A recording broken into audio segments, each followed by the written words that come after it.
Bonjour à toutes et à tous, c'est Bénédicte du Centre social de Saint-Yrieix. Je vous souhaite une merveilleuse année pleine de projets. Et si vous n'en avez pas, le Centre social en a plein pour vous. Je suis aujourd'hui avec Aurélie Ciné, la responsable de la communication et vie associative, ainsi qu'avec Thomas Mignot, le directeur de la structure.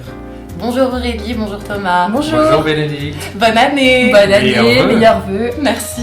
Donc nous allons aujourd'hui aborder le projet social de la structure, ainsi que l'événement Millefeuille, qui est une fête éco-citoyenne, un projet participatif coordonné par Aurélie, qui aura lieu le samedi 24 mai 2025.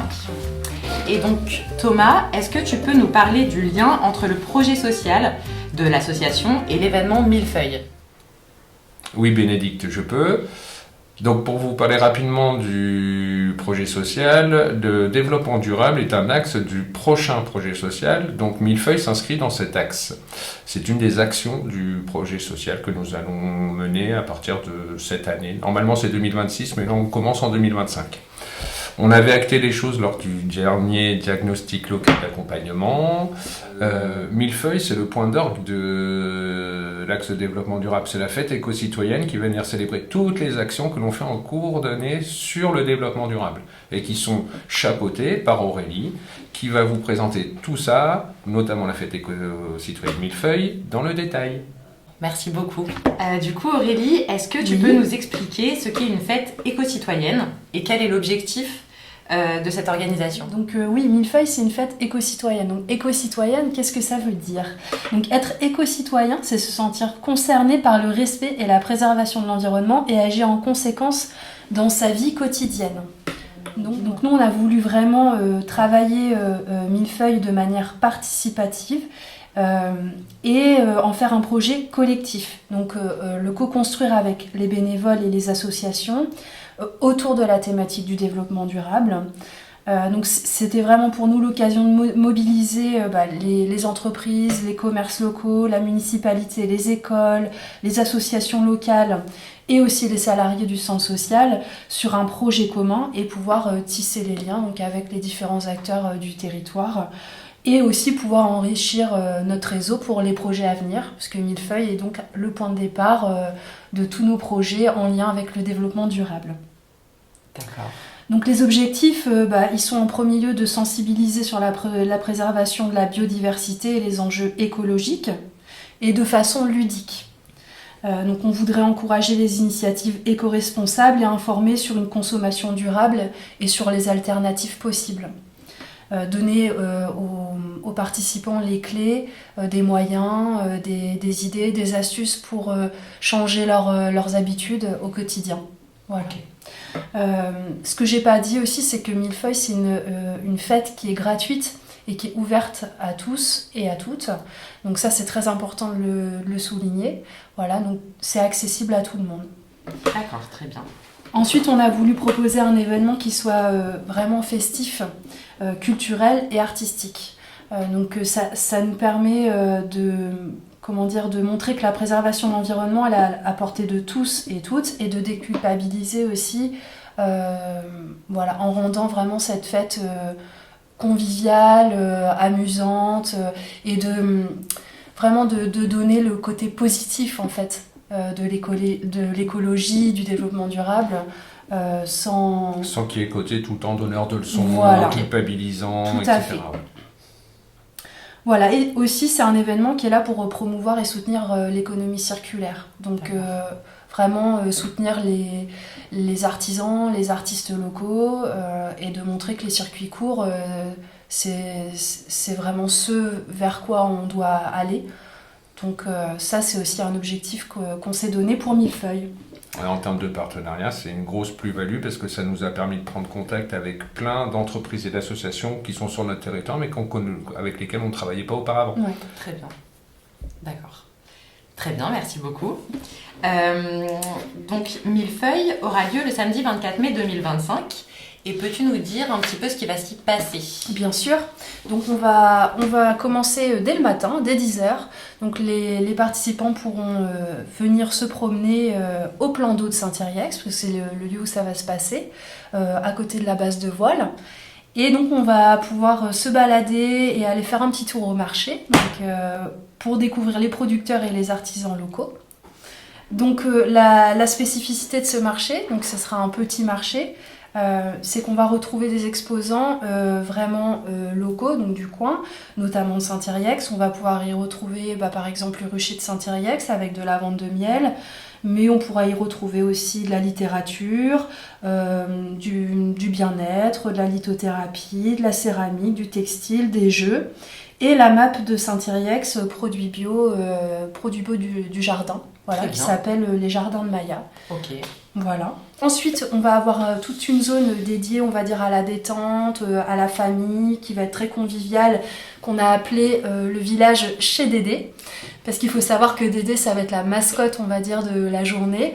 Donc, on vous la présentera tout au long de l'année en amont de la fête. Mais donc vous allez aussi pouvoir découvrir Dédé ce jour-là. Et donc Dédé, elle va proposer plein d'animations sur son stand.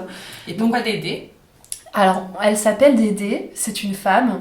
Et parce que Dédé, c'est les initiales de développement durable. Voilà. Super. Donc ça a été vraiment décidé de manière collective et participative. Voilà. Ok.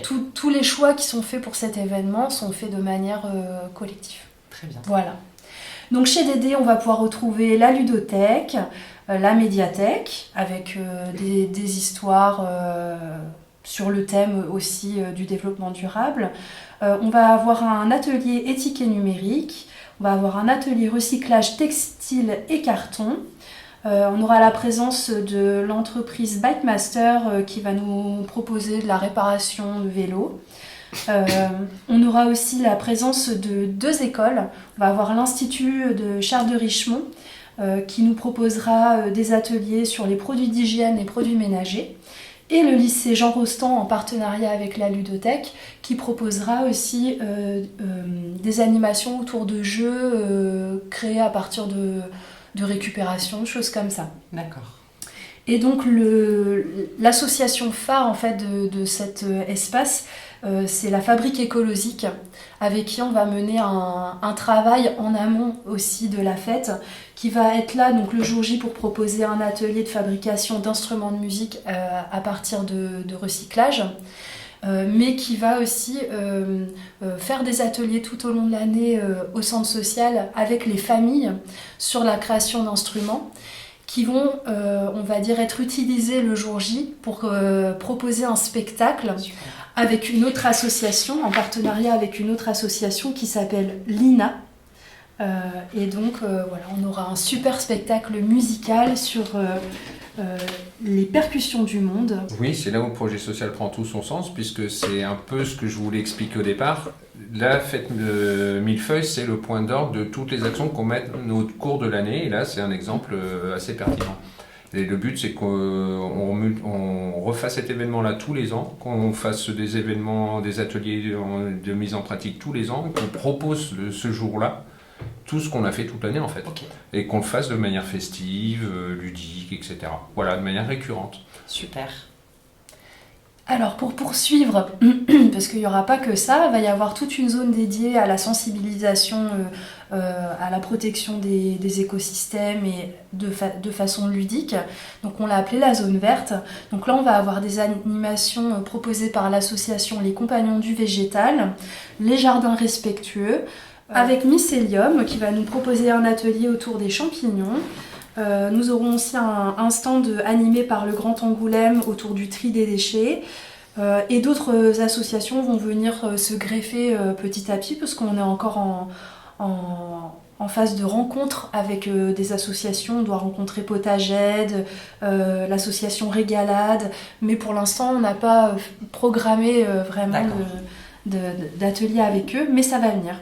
Et donc pour aller plus spécifiquement sur l'association Les Compagnons du Végétal, elle va nous proposer divers ateliers autour notamment du jardin et des enjeux de la biodiversité, avec les gestes de base du jardinage. Donc ça, ce sera un atelier tout public et qui va être accessible pour les enfants à partir de 3 ans. D'accord. On aura aussi un atelier fabrication d'abris à faune. Donc il y en aura un le matin et un l'après-midi aussi pour les familles et une animation autour des graines. Donc ça va être comment apprendre sur les semences, comment les démultiplier, des petits jeux ludiques. Voilà, donc il va y avoir plein de choses vraiment sympa et vraiment ludique autour de la nature, du jardinage. Voilà. Je voulais aussi vous parler d'une association qui est la Société charentaise d'apiculture, qui va nous soutenir aussi pour cette fête. Donc la Société charentaise d'apiculture, elle gère un rucher qui est juste à côté du plan d'eau. Donc elle va proposer des animations aussi le jour de la fête. Donc les participants vont pouvoir se balader sur le plan d'eau et aller jusqu'au rucher, où il y aura des animations sur par exemple le parcours de la fleur au miel, qui explique comment une abeille fait pour aller chercher du miel, sur quelle plante elle doit aller, etc. Donc il y aura tout un circuit à faire dans le rucher, avec une projection aussi dans une salle d'une vidéo sur les abeilles et les enjeux écologiques liés aux abeilles et à l'apiculture. Donc c'est important aussi pour nous de pouvoir mettre en valeur cette association-là, qui est arédienne, donc qui dépend de la commune et qui nous soutient aussi au niveau du centre social toute l'année. Qui nous a très bien accueillis pour nous présenter tout ce qu'ils font et tout ce qu'ils ont. Oui, oui.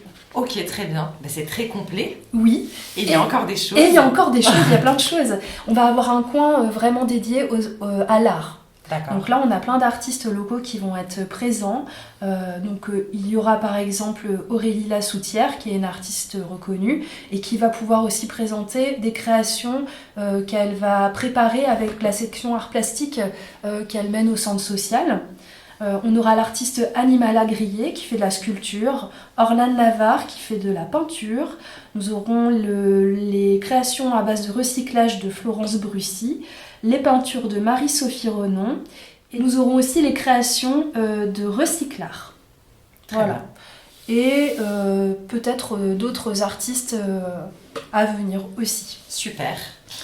Et au niveau, on va dire, programmation autour du spectacle, donc je vous en ai dit un petit peu tout à l'heure, mais on va avoir un premier spectacle en début d'après-midi par l'association Ayomai, qui va nous faire une représentation de danse polynésienne en amont de son festival de danse polynésienne qui aura lieu dans le courant du mois de juin. Ensuite, donc, nous aurons le spectacle de la compagnie Lina, donc le fameux spectacle autour des percussions du monde en partenariat avec la Fabrique écologique pour la fabrication des instruments. Et nous aurons le spectacle proposé par les Compagnons du Végétal aussi, qui est un conte musical. Et nous terminerons la journée avec le concert de Lutri Sélectif à 19h, donc qui est un groupe de musiciens qui fabriquent aussi des instruments de musique recyclés et qui détournent des objets. Voilà. Super. Si je peux apporter une petite précision, je ne crois pas qu'on l'ait dit, le spectacle de Lina avec la Fabrique écologique, oui. Il y aura un atelier le samedi auquel les gens pourront participer, etc.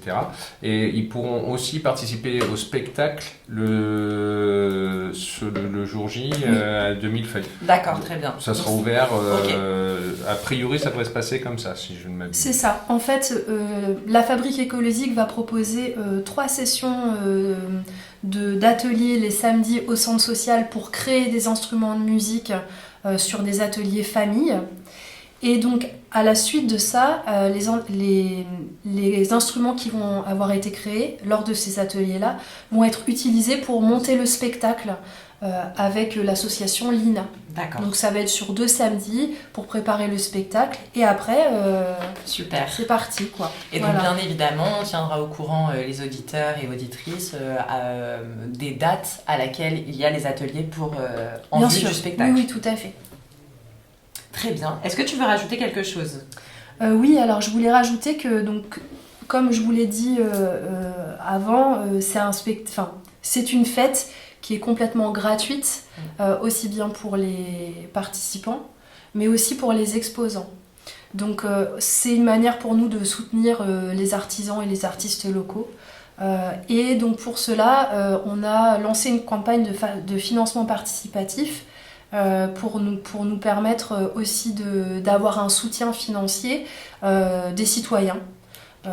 Donc ça permet aussi à tous ceux qui le veulent de pouvoir nous soutenir de manière solidaire et citoyenne avec une contribution libre Voilà, donc la campagne elle est accessible sur le site d'Hello Asso, donc vous pouvez y accéder en vous rendant sur la page Facebook de Millefeuille et si vous le souhaitez, faire un don pour nous aider à organiser ce projet. Très bien, et est-ce que la campagne elle est aussi accessible via le site du centre social ? Oui. Très bien, parce que c'est important quand même pour les personnes qui ne sont pas sur Facebook. Est-ce que vous voulez rajouter autre chose ? Donc ce dont vient de parler Aurélie, ça concerne un financement citoyen. Oui. Bien évidemment, sur ce projet-là, on est soutenu habituellement. Il faut citer quand même les partenaires qui nous soutiennent dans toutes nos actions, au premier titre desquels il y a la mairie de Saint-Arieix. Là, sur ce projet-là, on est aussi soutenu par l'AFCOL, la Fédération Charentaise des œuvres laïques, avec laquelle on a tissé un partenariat au niveau de la base de voile. Je ne vais pas rentrer dans le détail aujourd'hui. Je pense que ce qui serait intéressant, c'est peut-être qu'on fasse un podcast spécifique pour parler de tous ces partenariats-là. Évidemment. Parce que ce qui est intéressant sur ce projet-là, justement, c'est qu'on a développé des partenariats à tous les niveaux, que ce soit institutionnel, associatif, entreprise. Je remercie également le SMAP qui gère le plan d'eau. D'accord. Merci beaucoup, c'est très complet pour les explications. Est-ce qu'il y a encore un petit quelque chose à ajouter ou pas ? On pourrait parler des heures sur ce projet-là, bien évidemment, mais si on ne veut pas assommer les auditeurs, je pense qu'on a fait le tour. Si vous avez des questions, il faut venir vers nous. Je vous rappelle que les commissions, notamment la commission développement durable, est ouverte à tous les habitants. Voilà. Si vous voulez participer, c'est l'enjeu du centre social. On vous attend. Vous êtes les bienvenus, même sur Millefeuille, c'est ouvert à tous et à toutes. Donc si vous voulez vous impliquer dans le projet, donner des idées, venir voir par curiosité aussi. Donc si quelqu'un qui nous écoute, qui n'est pas encore dans la programmation, a envie de se greffer et de te proposer quelque chose, c'est encore possible. Bien sûr. Super, donc ça c'est important quand même de le souligner. Et participer au projet, c'est quand ils veulent, quand les habitants et les habitantes le souhaitent, à n'importe quel moment. Si vous avez des idées à apporter, on est là pour ça. Si vous voulez apporter une contribution, une aide momentanée, on est là pour ça. Il faut venir vers le centre social au 19 bis, avenue de Lille. Donc avant de se dire au revoir, si on récapitule rapidement l'événement Millefeuille, ça a lieu le samedi 24 mai 2025. C'est gratuit à partir de 10h. C'est accessible à toutes et à tous, pour tous les âges ? Pour tous les âges. Très bien. Et si vous voulez des informations, venez nous voir ou contactez-nous par téléphone ou par mail. Donc merci Aurélie, merci Thomas. Merci Bénédicte. Merci Bénédicte. Et merci à tous les auditeuristes qui nous écoutent. Très belle année encore. Oui, belle année, plein de projets. Venez nous voir, on vous attend. Très belle journée. Au revoir. Au revoir.